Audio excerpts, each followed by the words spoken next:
Nag-iyahay og dala sa ilang mga makina ang 7 ka mga mananagat gikan sa barangay Ladol ug Kawas, Alabel, Sarangani Province. Human nga gipatawag sa munisipyo aron modawat og ayuda nga makina nga may tig na 10 ka horsepower atol sa flag racing ceremony.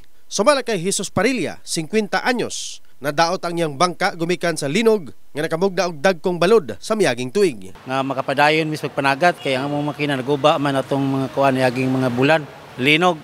Oh, nangabali ang mga palatik, ang parka na igo sa pikas nga bangka pod kay nagsumpok man ang mga bangka. Nadaot sa kuan ba kanang murag gabok na siya. Daan na. Oh, daan na. Napikas gid siya.